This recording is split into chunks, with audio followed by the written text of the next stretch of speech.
আমি যদি এই মুহূর্তে এই জায়গায় যদি মরে যাই, আমার ভাই সভাপতি মহোদয় যদি দুনিয়া থেকে বিদায় নিয়ে নেন, এই যে এখান থেকে লাশ হয়ে এখান থেকে বের হলেন, বাড়ির ভিতর কি আর তুলবে নাকি? বাড়িতে আর ঢোকা হবে না, বিছানায় যাওয়া হবে না, এখান থেকে সোজা একটা শক্ত চকিতে শোয়া দেবে।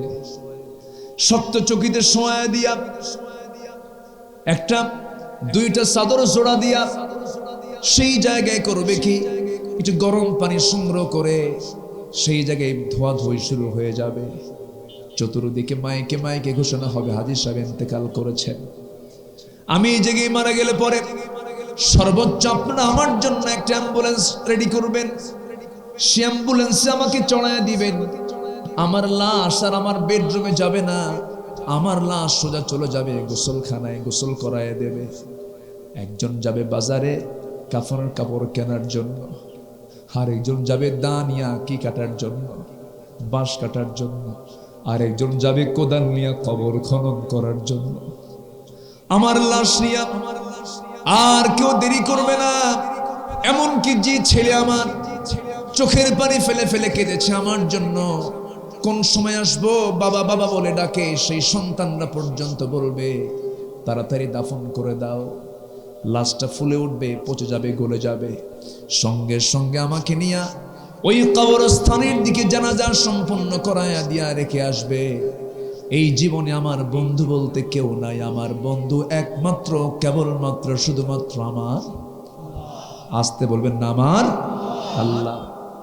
সে আল্লাহ ছাড়া আমার কেউ নাই, আল্লাহ ছাড়া আমার বন্ধু নাই। সে আল্লাহর কাছে আমাকে আপনাকে ধর্ণা দিতে হবে। এই জন্য কারো কথা শুনবো না আমরা। আমরা আমাদের জীবনের প্রত্যেকটা জায়গায় একটা কদম যখন ফেলতে যাব, শুনবো একমাত্র কার কথা? কারণ আমার বন্ধু বলতে একজনই থেকে যাবেন, তিনি কে? আমি মরে যাব, মরা পর্যন্ত কবর পর্যন্ত মানুষ যাবে, এরপর আর কেউ থাকবে না। সামনে কত মঞ্জিল আছে, পুলসিরাত আছে, মিজানের পাল্লা আছে, হাউজে কাউসার আছে, কবর আছে, হাসর আছে, বিচার আছে। প্রত্যেকটা জায়গায় আমার একমাত্র বন্ধুকে আসতে বলবেন না, কে? অতএব আমরা আল্লাহর পথ অবলম্বন করব, আল্লাহর পরামর্শ গ্রহণ করব। আল্লাহ বলছেন, বান্দারে কোনো পুণ্য নাই কোনো কাজে, তুই ঠাকঠুক মেরে কয়েকটা সেজদা মারলি, আজান হলো, কপালটা কালো বানালি, ভাবলি শুধু 5 ওয়াক্ত নামাজ পড়লাম, কিবলামুখী হলাম, জান্নাত পেয়ে গেলাম না। আমি তোর মধ্যে 6টা বৈশিষ্ট্য না পাওয়া পর্যন্ত আমি তোকে মুত্তাকি বলবো না। 6টা বৈশিষ্ট্য আমি তোর মধ্যে দেখতে চাই। এর মধ্যে 1 নম্বর বৈশিষ্ট্য হলো ঈমান আনতে হবে। কার উপরে? আসতে বলবেন না, কার উপরে? হয়তো আপনারা মনে মনে বলতে পারেন, হুজুর ঈমান তো আমরা আনছি, কিন্তু ঈমান তো আমরা এনেছি সবাই।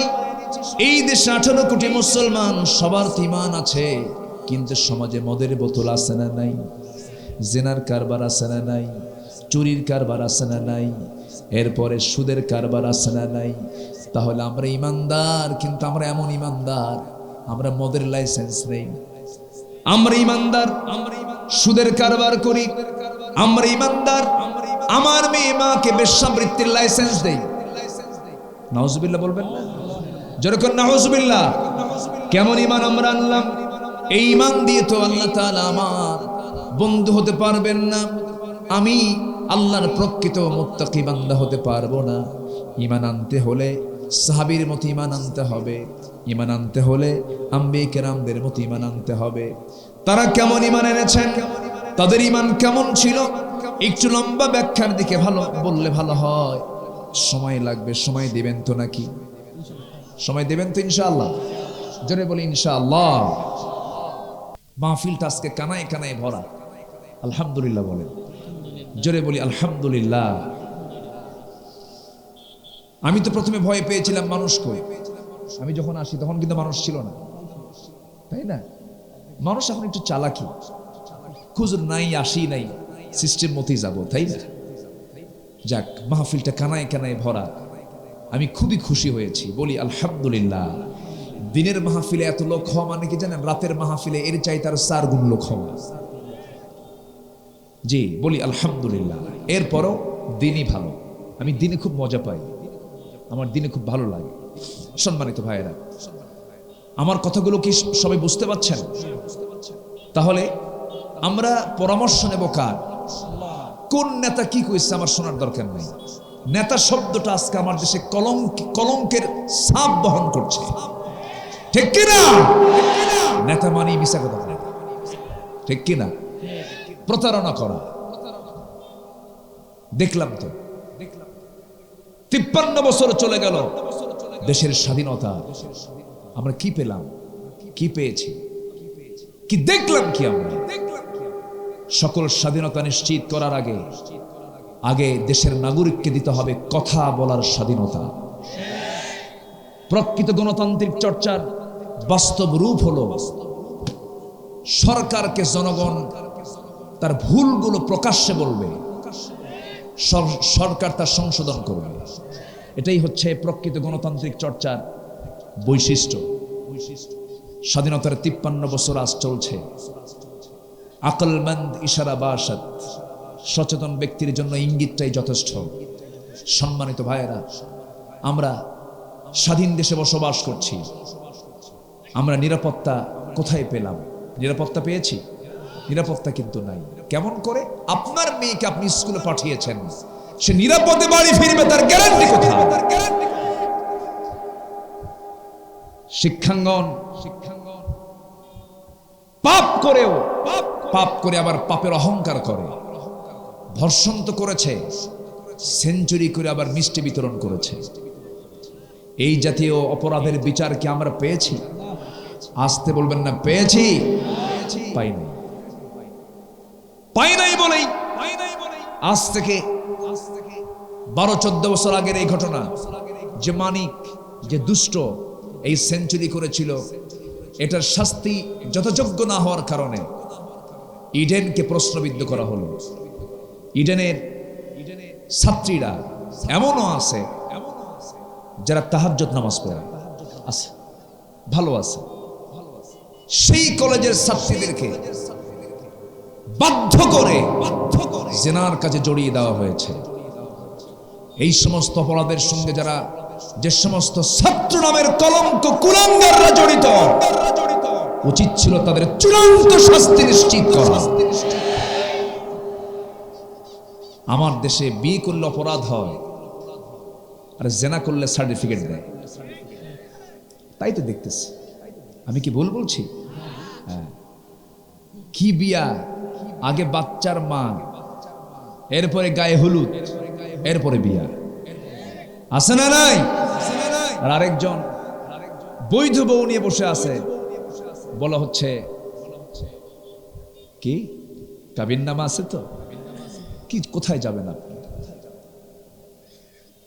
আল্লাহ তাআলা সমাজের মধ্যে কি জেনা দেখতে চান না বিয়ে দেখতে চান? জেনায় আল্লাহর গজব আসে। কি আসে? কি আসে? গজব আসে। 2023 সালকে বলা হলো দুর্ভিক্ষের বছর। এই তো আর কয়েকদিন পরে শুরু হচ্ছে নাকি? তাই তো আমাদের কানে এই সংবাদ চলে এসেছে, দুর্ভিক্ষের বছর। এই দুর্ভিক্ষ থেকে বাঁচার জন্য আবার কিছু জলসার আয়োজন হয়েছে। সে জলসা হলো গত কয়েক সপ্তাহ আগে ভারত থেকে বলিউডের এক নায়িকা এসেছিলেন একটু নাচানাচি করতে, দুর্ভিক্ষ থেকে বাঁচার জন্য।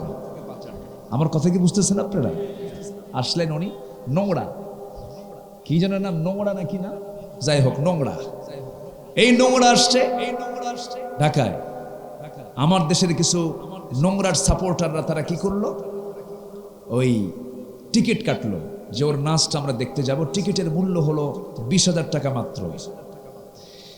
জন প্রতি 20,000 টাকার টিকিট কেটে তার নৃত্য, তার নাচ দেখার জন্য তারা চলে গেছে মানে সেই কি বলে অডিটোরিয়ামে। উনি আর নাচেন নাই, উনি শুধু আনাকুম জানাকুম না নেচে যখন মঞ্চ থেকে নেমে আসছে, এখন এরা মাথায় হাত দিয়ে বলে জীবনটাই শেষ, টাকাটাই শেষ, নাচ দেখতে পারলাম না। কত বড় পোড়া কপাল। ওই যুবক, তুমি কি তোমার মেয়ের দিকে তাকাও না? তুমি কি তোমার মায়ের দিকে তাকাও না? তোমার একজন নারীর পেট থেকে তোমার জন্ম হয়েছে। ইসলাম নারীকে পণ্য সামগ্রী বানায়নি, ইসলাম নারীকে ভোগ্য সামগ্রী বানায়নি। ইসলাম নারীকে দিয়েছে এমন মূল্যায়ন, জান্নাতটা রেখে দিয়েছেন নারীর পায়ের তলে। জোরে বলেন সুবহানাল্লাহ। কার পায়ের তলে? কার পায়ের তলে বলেন? নারীকে। মাই তো নারী, নারীর পায়ের তলে আল্লাহ পাক জান্নাত রেখে দিয়েছেন। আর পুরুষের পায়ের তলে জুতা থুয়ে দিয়েছেন। আমাদের পায়ের তলে কি? জুতা তো নাই, তো কিছু নাই, হাদিসে নাই, জানি জুতাই তো কবো। আমল করার জন্য বেশি কিছু লাগে না, আমল করার জন্য অল্প কথাই যথেষ্ট। সুবহানাল্লাহ বলবেন না? অল্প কথা, বেশি কিছু লাগে না। কিন্তু যেরকম এক সাহাবী এসে বলছেন, হুজুর আপনি আমাকে একটা আমল শেখায় দেন, আমি আর কিছু আমল করব না। তাহলে উনি কি বেশি ওয়াজ শুনতে চাইছেন? না। আমার নবীজি তাকে মানা করলেন না। রাসূল তাকে বললেন, সাহাবী আমি তোমাকে একটা আমল শিখায় দিতেছি, সেটা হলো আজকের থেকে জীবনে আর কোনোদিন মিথ্যার আশ্রয় নিবা না, মিথ্যা কথা বলবা না। আল কিযবু উম্মুল খাতিআত আস-সিদকু ইয়াহদি ইলাল বির। সত্য মানুষকে পুণ্যের দিকে নিয়ে যায়। ওয়াল বিররু ইয়াহদি ইলাল জান্নাহ, এবং পুণ্য জান্নাতের দিকে নিয়ে যায়। আবার আস-সিদকু আল কিযবু ইহুলিক, মিথ্যা মানুষকে ধ্বংসের দিকে নিয়ে যায়, এবং ইহাদি ইলান নার, শেষ পর্যন্ত তাকে জাহান্নামের দিকে নিয়ে যায়। ওই সাহাবী বললেন, হুজুর আজকের থেকে ওয়াদা করলাম জীবনে আর মিথ্যা কথা বলবো না। কিন্তু ওই সাহাবীর মধ্যে 3টা অভ্যাস ছিল, বদ অভ্যাস: চুরি করা, জেনা করা, মদ খাওয়া। প্রথম দিকের কথা বলছিলাম। আমার নবীজি ওই সাহাবী কি সকালবেলা যখন পেয়ে গেলেন, বললেন, সাহাবী গত রাত্রে তুমি কি করেছো? তিনি মদের বোতলে হাত দিয়েছিলেন। পরের দিন সকালবেলা নবীর সামনে যাওয়ার সঙ্গে সঙ্গে বলছেন, হুজুর আমি আল্লাহর কসম করে বললাম আজকে থেকে আর জীবনে মদ খাবো না। দ্বিতীয় দিন সকালবেলা হাজির হয়েছেন। রাতের বেলা নারীর সামনে গিয়েছিলেন। রাসূল বলেন, সাহাবী গত রাতে তুমি কি করেছো? আল্লাহর কসম করে বলে আজকের থেকে আর কোনোদিন জিনার কাজে যাব না। এবার বলছেন, ও সাহাবী গত রাত্রে তুমি কোন বাড়িতে গিয়েছিলে? হুজুর আল্লাহর কসম করে বলি জীবনে আর চুরিও করব না। একটা মিথ্যা যদি জাতি ছেড়ে দেয়, সব জাতির সমস্ত নাগরিক আল্লাহওয়ালা হয়ে যাবে। কিন্তু এই জাতির মাথা থেকে শুরু করে একদম নিচ পর্যন্ত সব হাসা কথা না মিশা কথা? বলেন, হাসা কথা না মিশা কথা? একদম তাজা মিশা কথা, ঠিক কিনা বলেন? মিথ্যা কথা। তাহলে কি বেশি কিছু লাগে? একজন মানুষের জীবনের রেকর্ড, যার জীবনে একটা কৌতুক করেও মিথ্যা নাই, তিনি কে? মুহাম্মদুর রাসূলুল্লাহ। আমরা তার উম্মত। অথচ আমরা উঠতে বসতে খেতে কত কৌশল, কত প্যাঁচ, কত মিছা কথা, কত টেকনিক করে। কোর্ট তো সত্য দিয়েই চলে, তাই না? কোর্টের যে মামলাগুলো হয়, এজাহার যদি যা লেখা হয় সব সত্য কথা না? আস্তে আস্তে কয়। মামলা তৈরি করতে হলে কি লাগে দেখছেন, সবাই কিন্তু জানেন। তাহলে যাহা বলিব, আস্তে কয়, যাহা বলিব সত্য বলিব কি? তাহলে এই কথাটা কি শুধু কি মুখে না হৃদয়ে? মুখে না হৃদয়ে? এই গলার এই দিক দিয়ে, এখানে না। আমার বন্ধুগণ, ব্রিটিশের ল তৈরি হয়েছে মিথ্যা দিয়া। মিথ্যা দিয়ে আপনি না সাজালে মামলাই হবে না। কিন্তু আপনি যদি মিথ্যাবাদী হন, মিথ্যার পরিচয় যদি দিয়ে দেন, আপনি ভাববেন আপনার 25% মুনাফিকের চরিত্র চলে এসেছে। মুনাফিকের আলামত 4টা, কয়টা বলেন? তাহলে মিথ্যা কথা বলা একটা মুনাফিকের আলামত কত পার্সেন্ট হলো? কি ঠিক আছে না? 25% হয়ে গেছে। ওয়াদা খেলাফ করা, ইদা হাদাসা কাযাবা ওয়া ইদা তুমিনা খানা, যখন তার আমানত রাখা হয় তার কাছে আমানতের খেয়ানত করে। এরপরে যখন তার সামনে কেউ কথা বলতে নেয় সঙ্গে সঙ্গে সে বাজে ভাষা প্রয়োগ করে, খারাপ গালিগালাজ করে।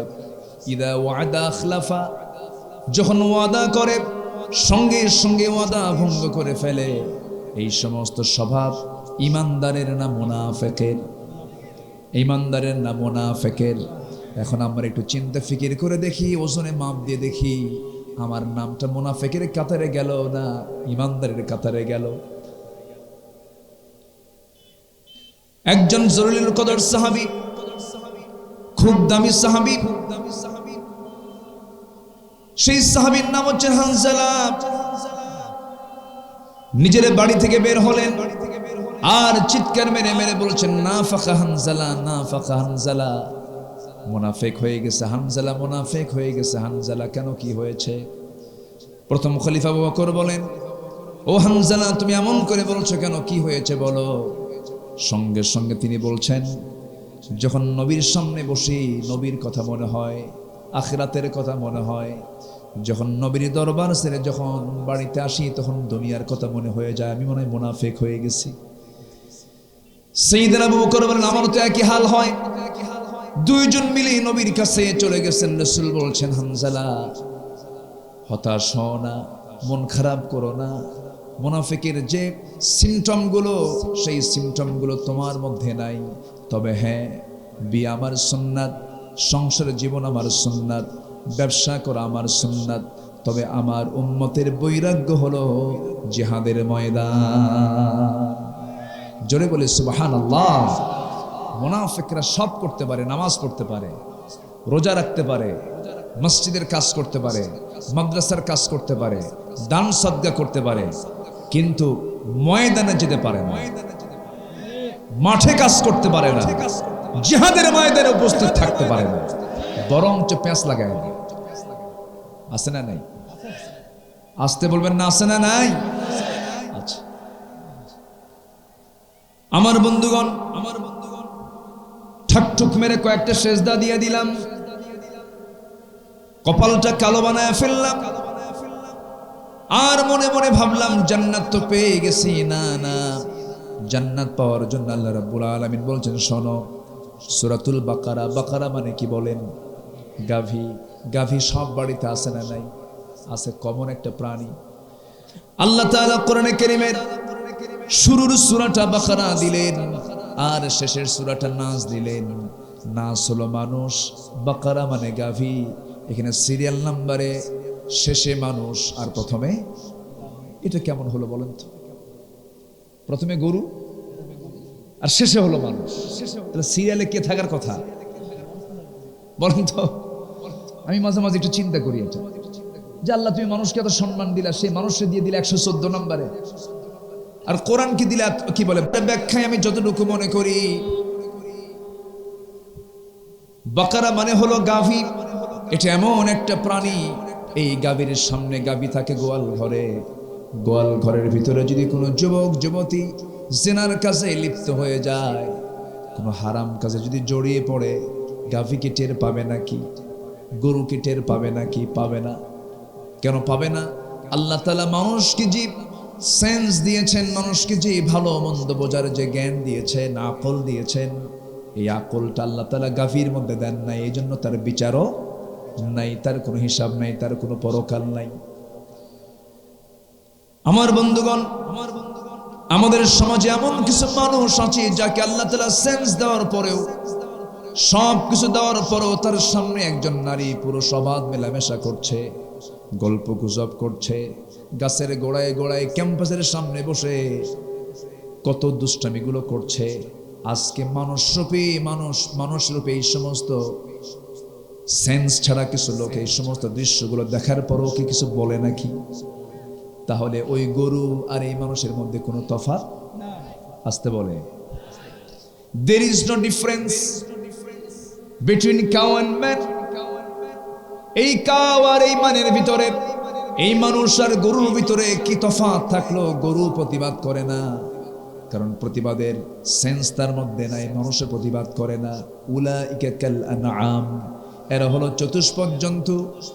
এই জাতীয় লোক যদি গরুর মতো সেন্স শূন্য লোক যদি কোরআনে কারীমের মধ্যে যদি ঢুকে পড়ে, সূরা বাকারা পড়ে, ইমরান পড়ে, নিসা পড়ে, এরপরে মায়দা পড়ে, আনআম পড়ে, আনফাল পড়ে, আরাফ পড়ে, তওবা পড়ে, ইউনুস পড়ে, হুদ পড়ে, এরকম পড়ে পড়ে সূরা নাস পর্যন্ত যদি কোনো বান্দা ভালো করে কোরআনটা পড়ে যদি আমল করতে পারে, গরুর মতো সেন্সলেস হয়ে কোরআনে ঢুকবে, কোরআনটা আমল করে বুঝে সত্যিকারের মানুষ হয়ে কোরআন থেকে বের হবে। জোরে কোন সুবহানাল্লাহ।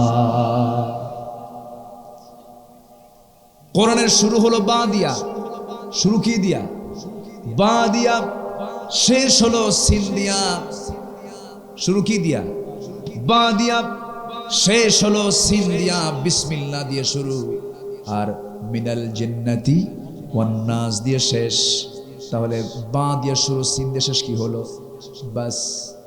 দেখছেন কি তাফসীর হয়ে গেল? এটা কিন্তু কোনো বইয়ে লেখা নাই, এটা কোনো বইয়ের কথা না, এটা জাস্ট আপনাকে একটু সহজ করে বোঝানোর জন্য। শুরু হলো বা দিয়া, শেষ হলো সিন দিয়া, বাস। তিবিয়ানাল লিকুল্লি শাই, বাস। তোমার জীবনের জন্য যা কিছু প্রয়োজন সব আমি দিয়ে দিয়েছি আমার বন্ধুগণ।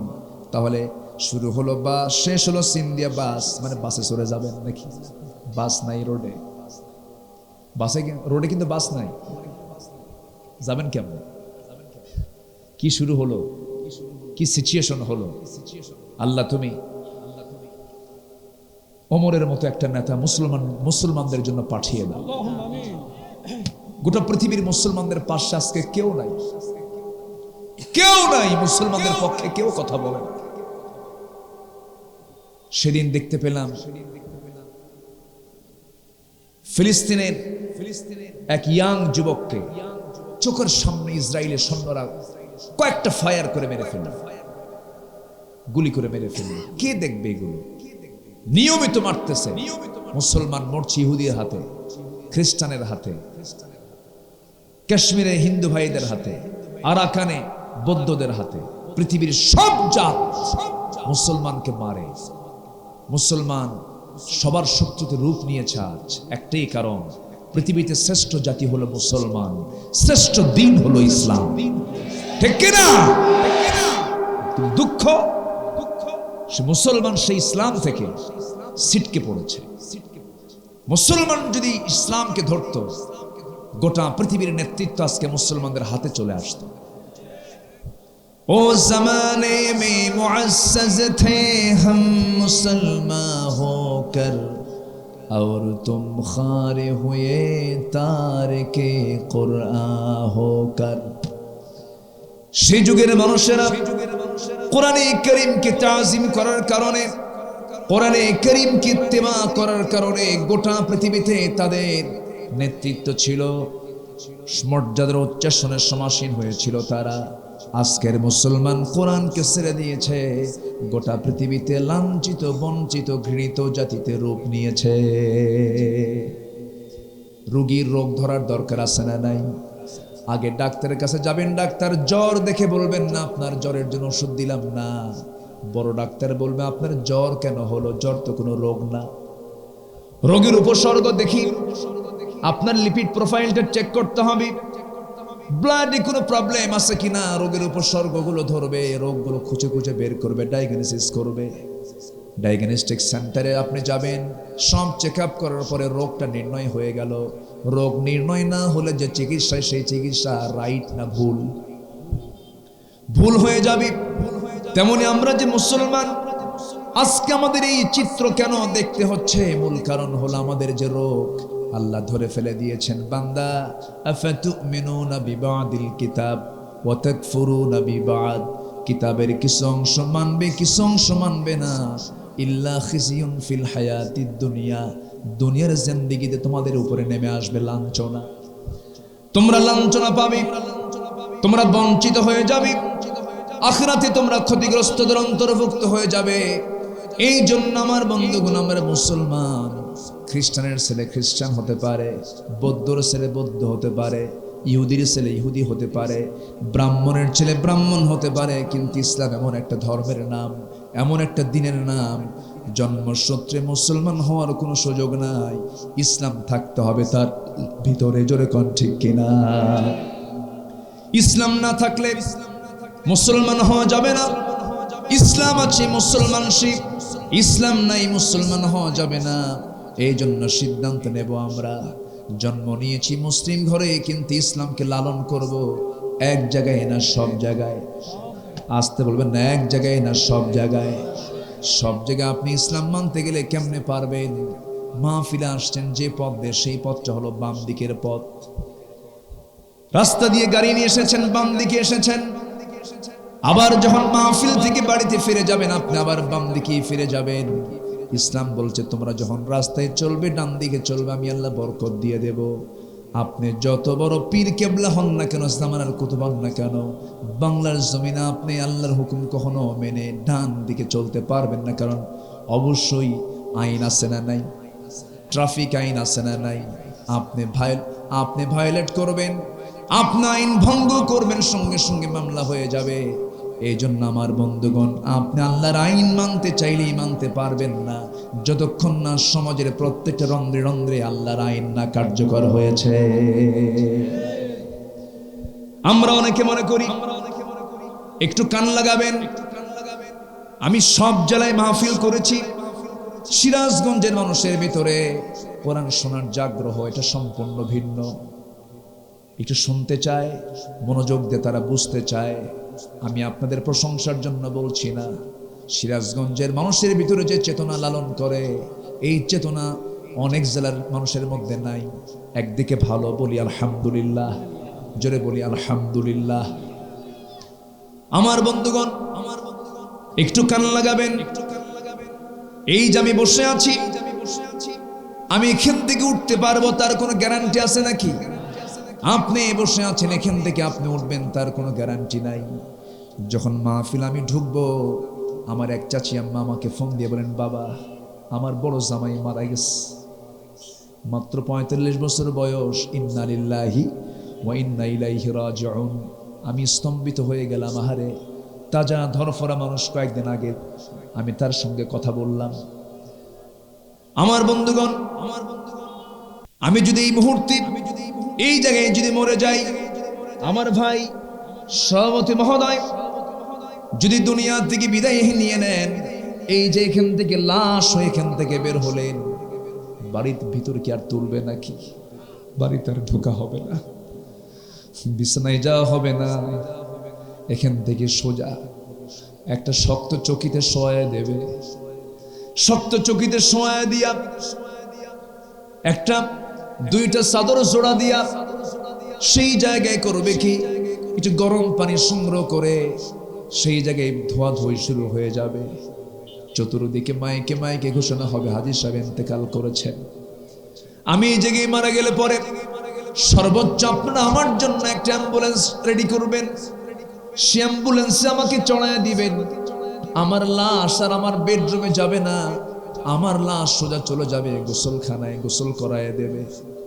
একজন যাবে বাজারে কাফনের কাপড় কেনার জন্য, আর একজন যাবে দানিয়া কি কাটার জন্য, বাঁশ কাটার জন্য, আর একজন যাবে কোদাল নিয়ে কবর খনন করার জন্য। আমার লাশ নিয়ে আর কেউ দেরি করবে না। এমনকি যে ছেলে আমার চোখের পানি ফেলে ফেলে কেঁদেছে আমার জন্য, কোন সময় আসবো বাবা বাবা বলে ডাকে, সেই সন্তানরা পর্যন্ত বলবে তাড়াতাড়ি দাফন করে দাও। লাশটা ফুলে উঠবে, পচে যাবে, গলে যাবে। সঙ্গে সঙ্গে আমাকে নিয়ে ওই কবরস্থানের দিকে জানাজা সম্পন্ন করায়া দিয়া রেখে আসবে। এই জীবনে আমার বন্ধু বলতে কেউ নাই। আমার বন্ধু একমাত্র, কেবলমাত্র, শুধুমাত্র আমার, আসতে বলবেন না, আমার আল্লাহ। সে আল্লাহ ছাড়া আমার কেউ নাই, আল্লাহ ছাড়া আমার বন্ধু নাই। সে আল্লাহর কাছে আমাকে আপনাকে ধর্ণা দিতে হবে। এই জন্য কারো কথা শুনবো না আমরা।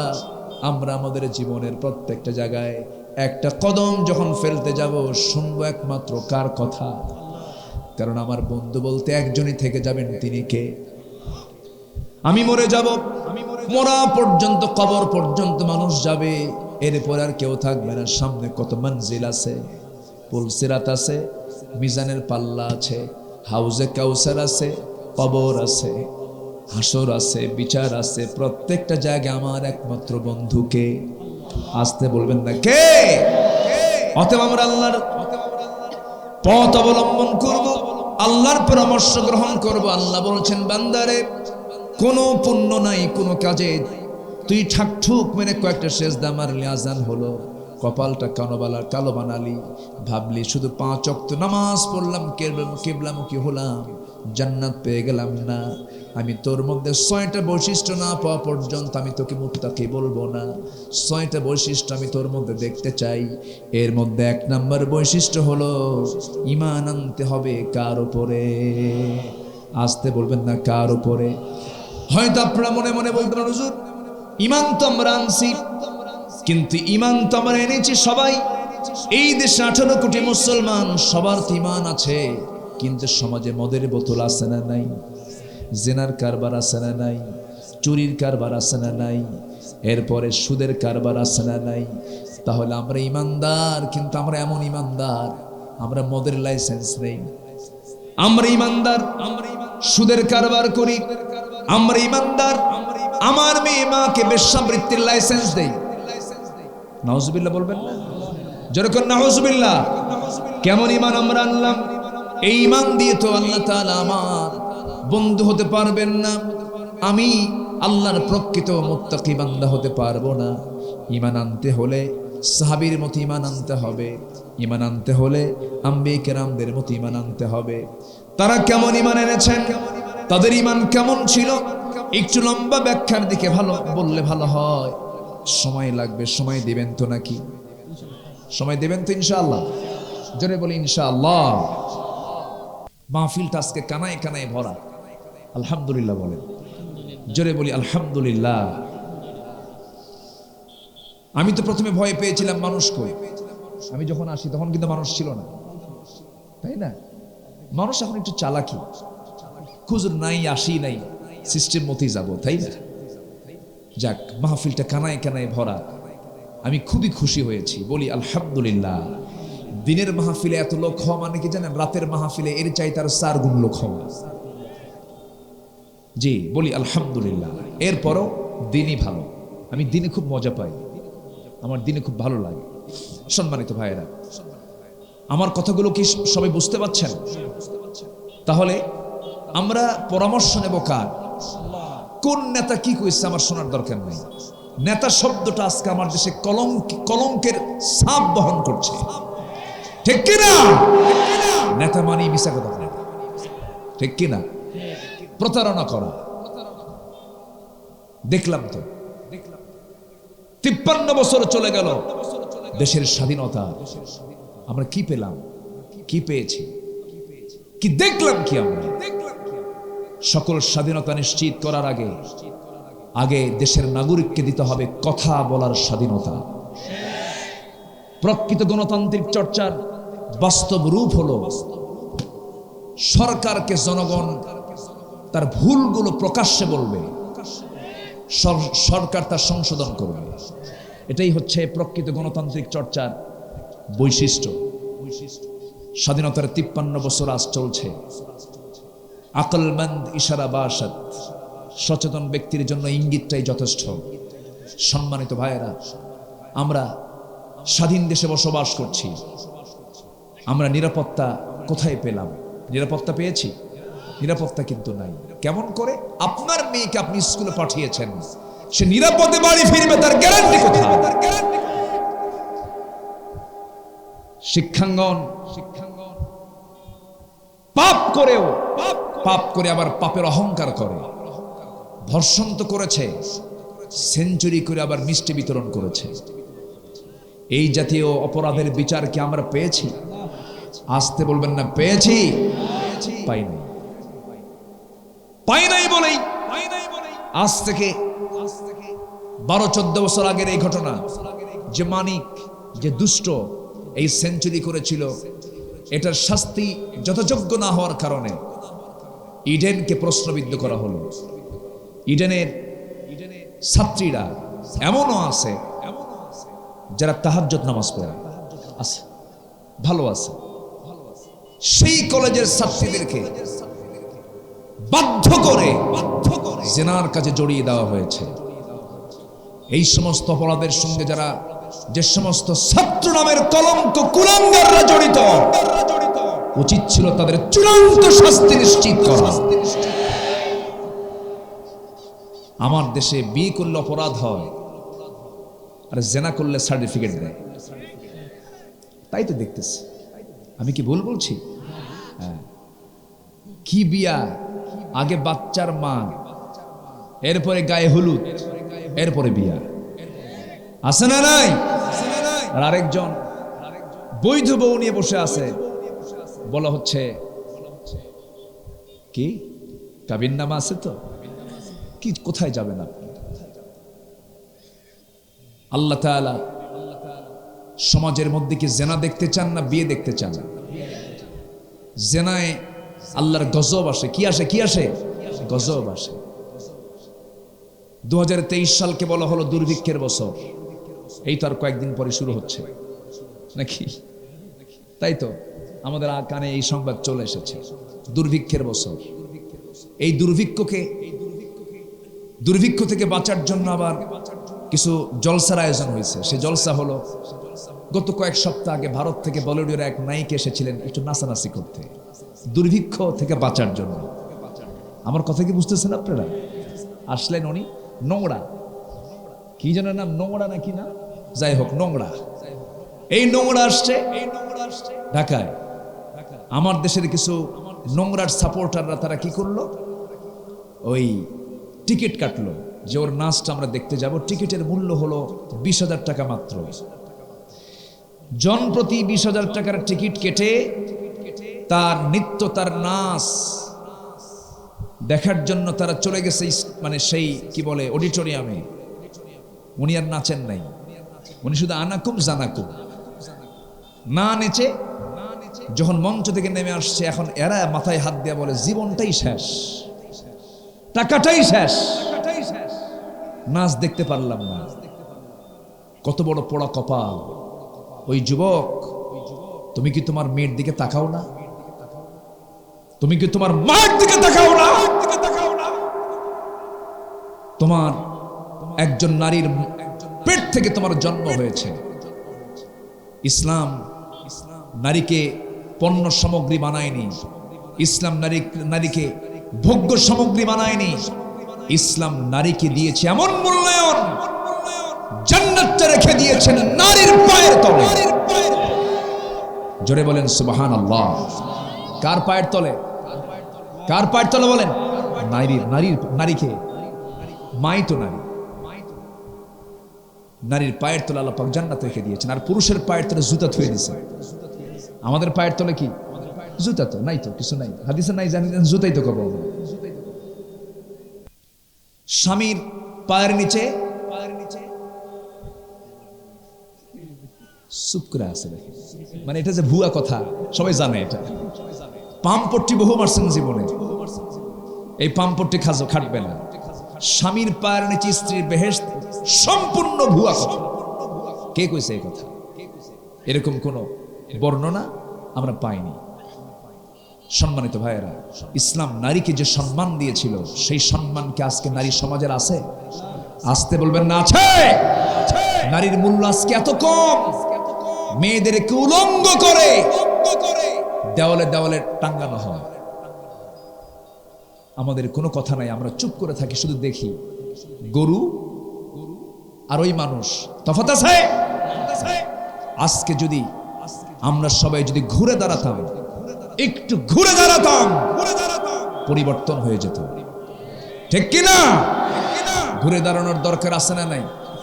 আসতে বলবেন না আছে না নাই? ঘুরে দাঁড়ানোর দরকার আছে।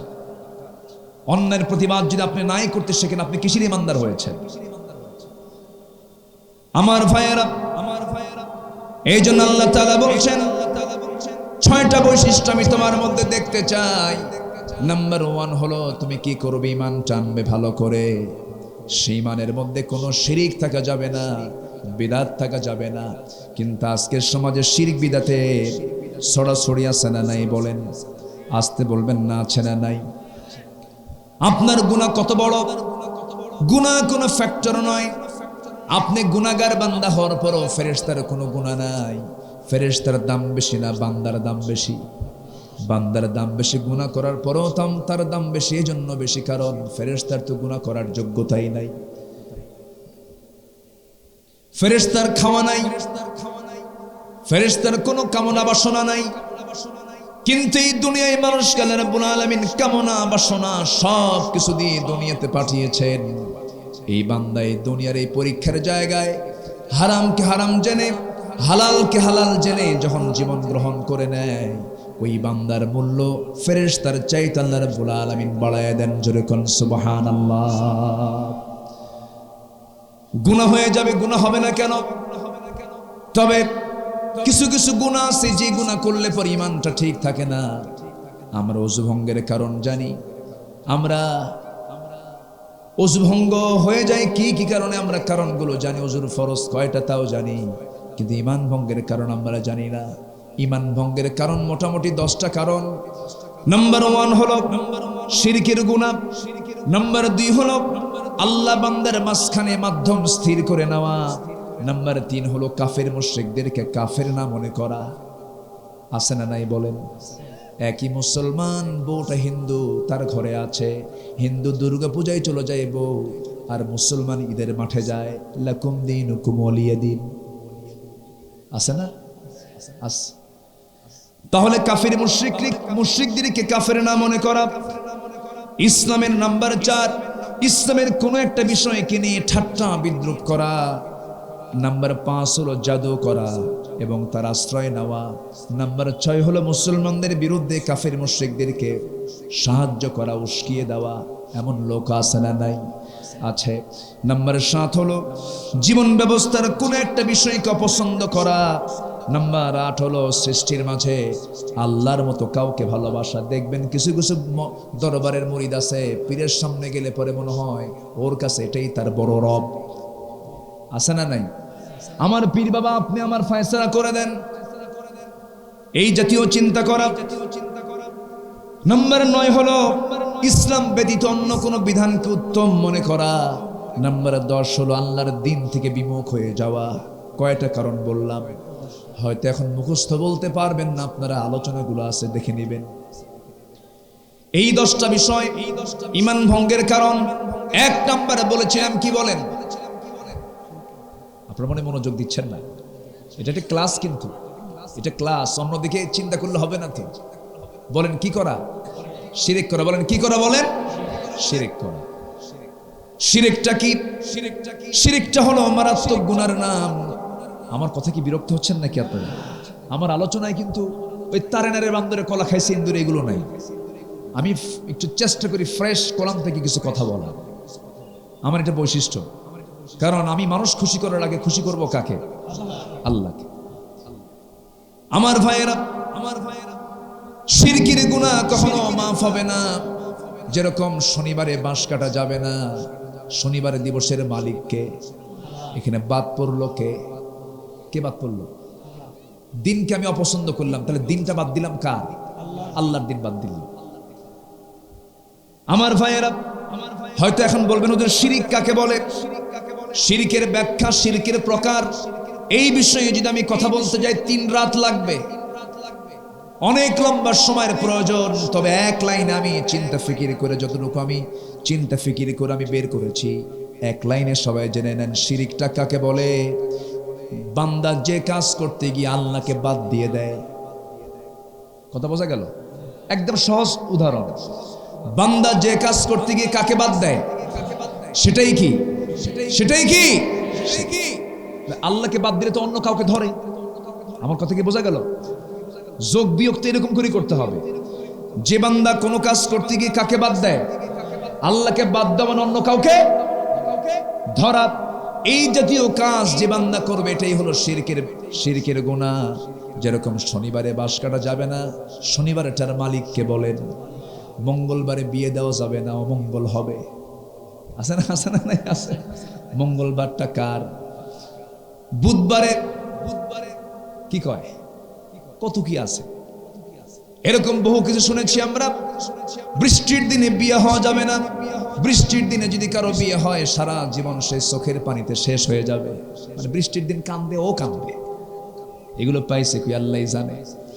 আমার ভাইয়েরা, এইরকম করে সকালবেলা বাকি দেওয়া যাবে না।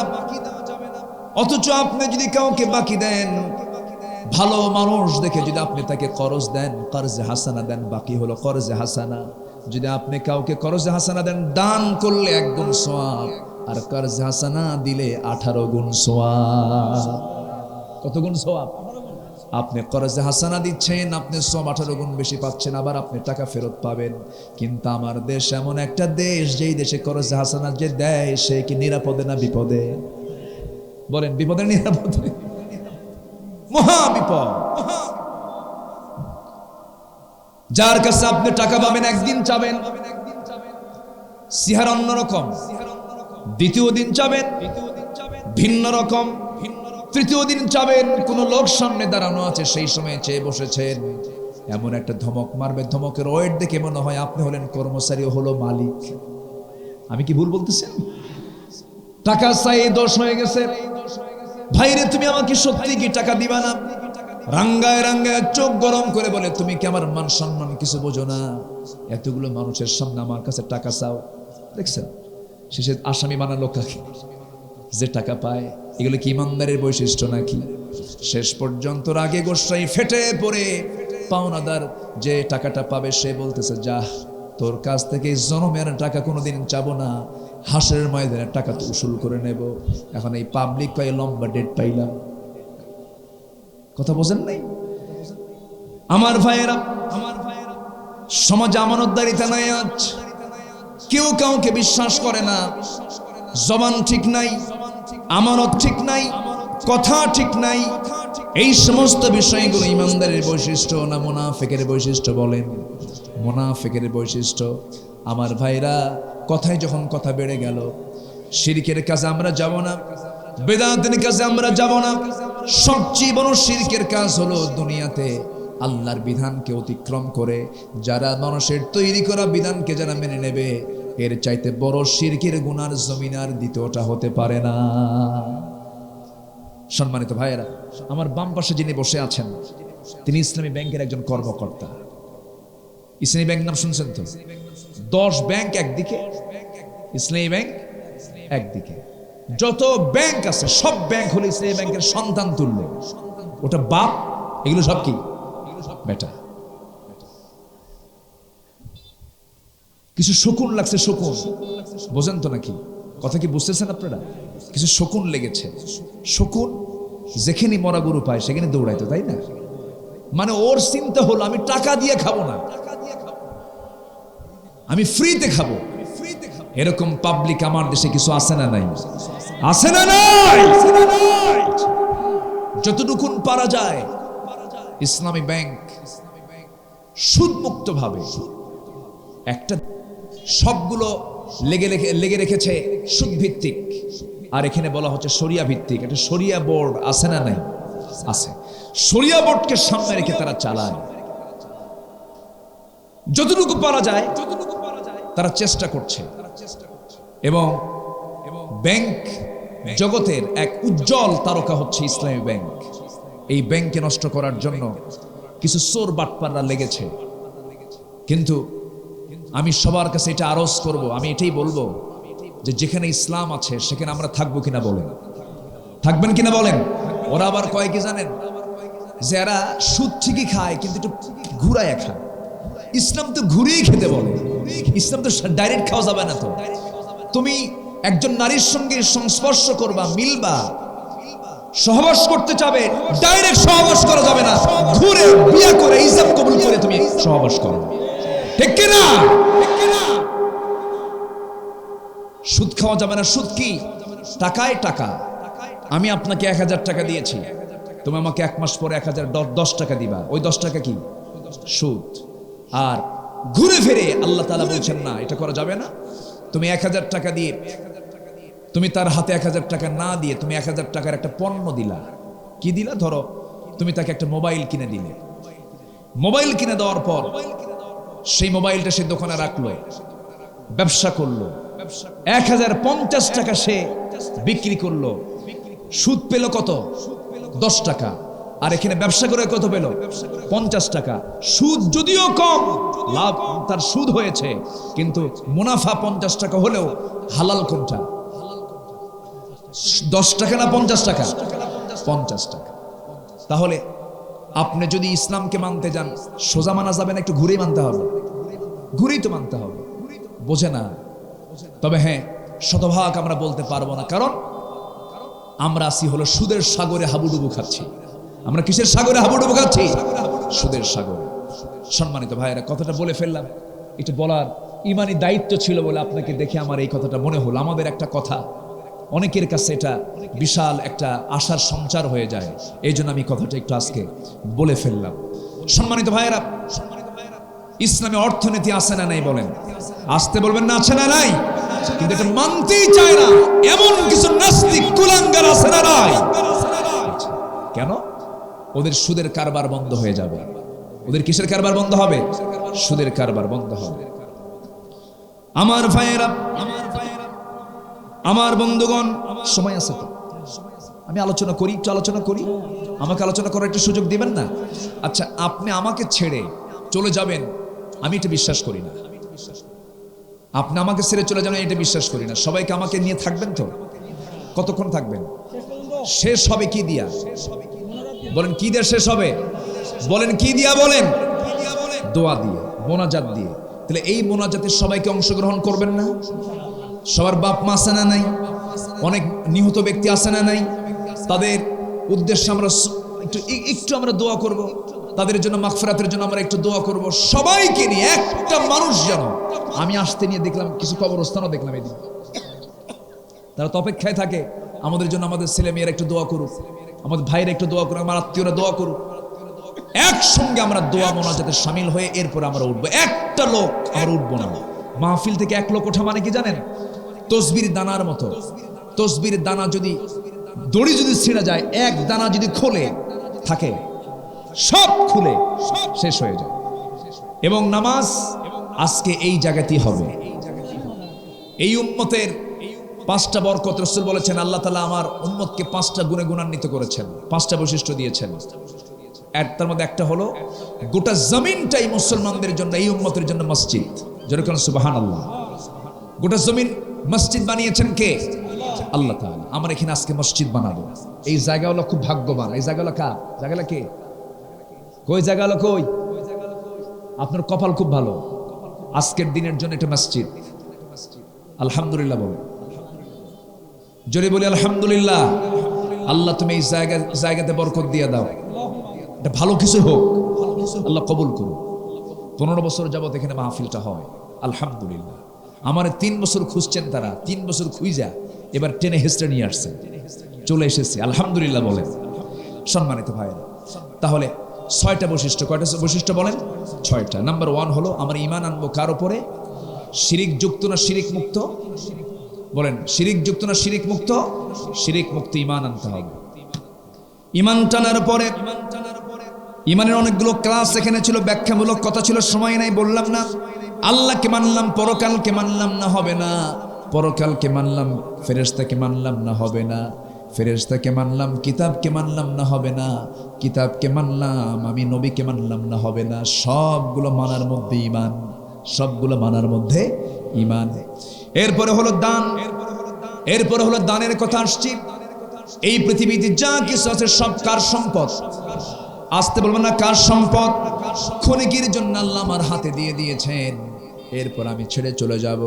আল্লাহ বলছেন, ওয়াতাল মাল আলা হুব্বিহি যাবিল কুরবা ওয়াল ইয়াতামা ওয়াল মাসাকিন ওয়া ইবনাস সাবিল والسائلين وفي الرقاب وأقام الصلاة وآتى الزكاة। নাম্বার 2 হলো তুমি তোমার মাল, যে মালটা তোমার কাছে প্রিয়, আমাদের সম্পদ কি আমাদের কাছে অপ্রিয় না প্রিয়? আসতে কয়, অপ্রিয় না প্রিয়? কেমন প্রিয় বলেন? জানেন সব প্রিয়। এই জন্য আল্লাহ তাআলা বলতেছেন এক জায়গায় সূরা সফের মধ্যে, ও তুজাহিদুনা ফি সাবিলিল্লাহি বিআমওয়ালিকুম ওয়া আনফুসিকুম, তোমরা জিহাদ করবে মাল দিয়া, এরপরে জান দিয়া। মানে মালের মোহাব্বত আগে ছাড়, মালের মোহাব্বত যার মধ্যে থাকবে সে কি জান দেবে? আসতে কয়, জান দেবে। এই জন্য আগে কি চান? আল্লাহ আগে কি চান? মাল। এখানে আল্লাহ তাআলা কি চাচ্ছেন? ঈমানের পরে কি চাচ্ছেন? মাল। তোমার প্রিয় মাল তোমাকে দিতে হবে, সম্পদ তোমাকে খরচ করতে হবে। আল্লাহ তাআলা বলছেন আমি তোমাকে জান্নাত দিয়ে দেব, তোমার জানমাল তুমি আমাকে দিয়ে দিবা। বিনিময় হবে জানমালের বিনিময়ে জান্নাত, কিন্তু সেই জান্নাতটা ছোটখাটো কোনো জান্নাত নয়, সর্বনিম্ন জান্নাত। আল্লাহ রাব্বুল আলামিন যাকে দান করবেন সেই জান্নাতের এরিয়া হবে 10টা পৃথিবীর মতো একটা জান্নাত। কয়টা পৃথিবী? 10টা। 50 কোটি 10 লক্ষ বর্গ কিলোমিটারের এই পৃথিবীকে আরো 10 গুণ ভাগ করেন। আল্লাহু আকবার বলেন। পৃথিবীর মানচিত্রে বাংলাদেশ কত বড়? এত বড়, এত বড় কি নৌকি তো ঢোকে না, একটা ধান রাখার জায়গা। ফাইন কথা বলেছেন। বিশ্বের মানচিত্রে একটা বাংলাদেশ হলো একটা ধানও থাকে না, এত ছোট্ট একটা দেশ। গোটা পৃথিবীর মতো 10টা পৃথিবীর সমান একটা সর্বনিম্ন জান্নাতীকে দেওয়া হবে। এই সামান্য ঠাকঠুক মানে কয়েকটা সেজদা দিয়ে, আল্লাহ সময় পাইছিলাম না সেজদা দিয়ে গেলাম, আমার একটু মাফ করে দিও, জান্নাত দিয়ে দিও। আমার কথা কি বুঝতেছেন? এত সস্তা জান্নাত না। জান্নাত পেতে হলে আল্লাহ তাআলা বলতেছেন মাল, তোমার প্রিয় মাল দিতে হবে। কোথায়? দেখেন আল্লাহ তাআলা এখানে খাতগুলো দিয়ে দিয়েছেন। এখানে খাত কিন্তু অন্য কেউ নাই এখানে। এই খাতগুলো কারা কারা? وآتى المال على حبه ذوي القربى واليتامى والمساكين। তোমার প্রিয় মালগুলো খরচ করবে তোমার যাবিল কুরবা, তোমার যে নিকটতম লোকজন আছে। নিকটতম 1 নাম্বার কে বলেন? কিছুই কয় না। নিকটতম কে? বইয়ের কথাও ভুলে গেছে সব। ছেলে মেয়ে আছে না নাই? মা বাবা একটু পড়ে নাকি? হ্যাঁ, এই মা বাবা একটু পড়ে নাকি? মা বাবা পড়ে না আগে? এই তো, এই যে এখন ও বিয়ে করে নাই, ওই যে এই জন্য আগে খোঁজে। আগে বিয়ে করলে তো বলতে না, চুপ করে থাকতো। কি কব?